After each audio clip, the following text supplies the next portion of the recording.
Pa je, nama je sezona uistinu odavno počela, neka 2,5 mjeseca i predsezona je već za nama, ulazimo u period visoke sezone, predsezona je bila uistinu dobra, povećanje i broja dolazaka i noćenja u odnosu na prošlu godinu, najave za podsezonu su nam već tu, sama špica sezone, budući da je Neum uglavnom poznata kao last minute destinacija, još čekamo na ulaze tih rezervacija, ali sve u svemu kad zbrojimo dosadašnji tijek sezone i ono što imamo najavljeno, možemo kazati da će biti uistinu još jedna uspješna turistička sezona. Pa svakako će ova biti uspješnija od prošlogodišnje po onim podacima s kojima ja baratam i mislim da će se to kretati nekakvih 5 do 7% povećanje broja noćenja. Nadamo se da će i financijski pratiti jednako povećanje, budući da nismo nešto povećavali cijene, iako su se mediji u zadnje vrijeme raspisali o nekom povećanju cijena, ali evo, nažalost, danas svak može objaviti svašta, a ne odgovarati ni za šta, tako da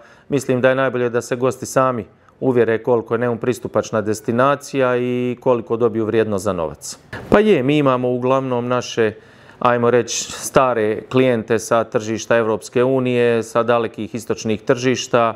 Za sljedeću godinu imamo najavljeno otvaranje UK tržišta, što je velika stvar i za Neum, mislim i za Bosnu i Hercegovinu, da oni kreću u malo većem broju, budući da imaju dosta letova na Dubrovnik. Naravno, Dubrovnik im je postao nepristupačan, ne koliko sa cijenama, koliko sa nedostatkom kapaciteta, tako da šire ponudu na Neum i mi se veselimo, evo, da nakon 20 godina smo se uspjeli opet vratiti na to tržište i to je jedan veliki pomak za razvoj neumskog turizma. Pa nažalost ne. Evo, moram reći iskreno da ne osjetimo, iako je to jako dobra stvar, mi to svim srcem podržavamo i navijamo za što više linija, pa se onda nadamo da će koja linija biti interesantna i Neumu kao destinaciji.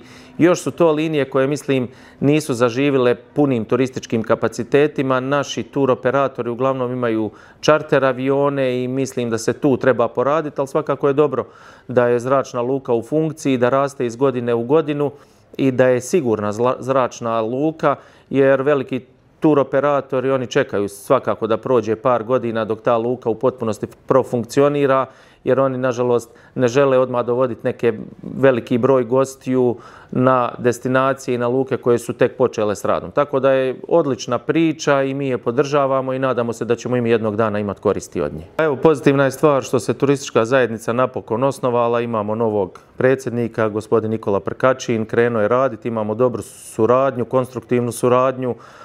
Ne možemo sad trenutno reći jesmo li zadovoljni ili nezadovoljni radom jer su tek krenuli, ali pomaci su tu vidljivi. Evo, rade sad na organizaciji Neumskog ljeta. 14.6. imamo otvaranje ljetne turističke sezone službeno. Međutim, one prave stvari za koje mi očekujemo turistička zajednica da odradi za samu destinaciju je za sljedeću sezonu, jer za ovu sezonu je već nažalost kasno, tako da im ne možemo ništa prigovoriti ako ni ne naprave neki velik dio posla.